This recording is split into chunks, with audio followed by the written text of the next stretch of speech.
Paano mag-transfer from GCash to DCPay or Coins.ph? Pero, dapat mayroon na kayo own bank account. Dahil from GCash ita-transfer muna natin sa own bank, then, ita-transfer na natin to Coins.ph nang walang bayad, or zero fee. Now, kapag nasa dashboard na tayo sa ating own bank account, tap natin ang Cash In. Tap ang Online Bank e-Wallet. Now, tap natin ang GCash para mag-cash in tayo. Ako, 70 pesos lang ang ika-cash in ko. Then, click lang ang Confirm. Enter device PIN or password ng ating device.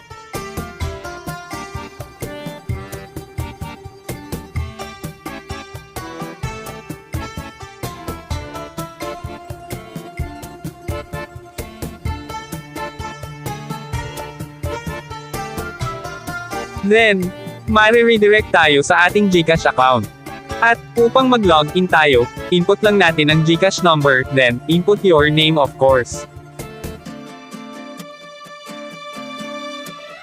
Then, go to your SMS text, para kunin ang code ni GCash, at i-input ito.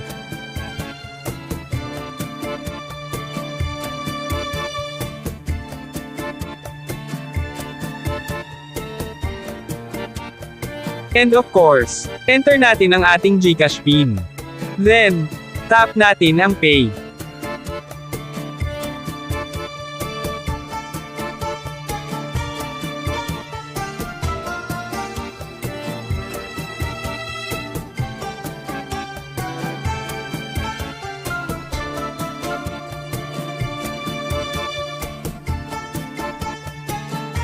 Tap natin ang Back to Homepage para mapunta tayo sa dashboard ng own bank para tingnan kung pumasok agad, real time kasi ito. At pumasok na nga dahil 74.14 pesos na ang laman ng own bank account ko. Dahil nakita nyo naman kanina na mayroon ako dati balance na 4.14 pesos. Now, upang i-transfer sa Coins.ph, tap lang ang Bank e-Wallet account. Tap lang iyan para mapunta tayo sa bank list at hanapin ang Coins.ph.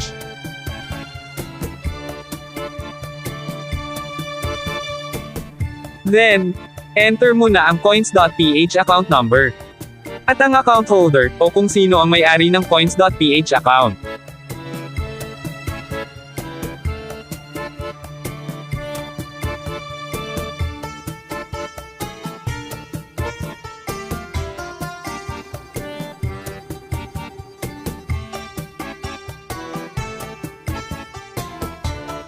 Now, i-input mo ang amount na gusto mo i-send to Coins.ph. Ako 74 na pesos lamang para lang kasi sa tutorial na ito. Then tap ang Transfer. Enter your device PIN, or else, device password natin.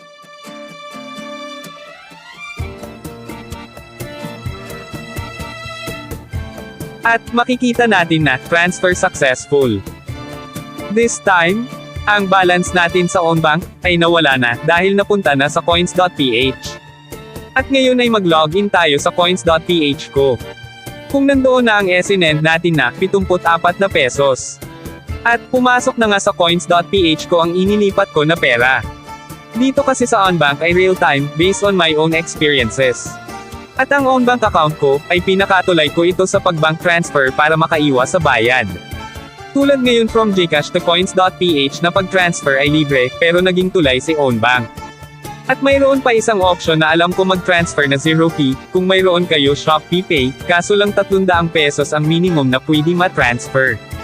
Hindi tulad sa itinuro ko ngayon, na pwede mag-transfer kahit below 50 pesos pa ito. Kaibigan, kung may natutunan ka sa video na ito, for the purpose naman, maraming salamat.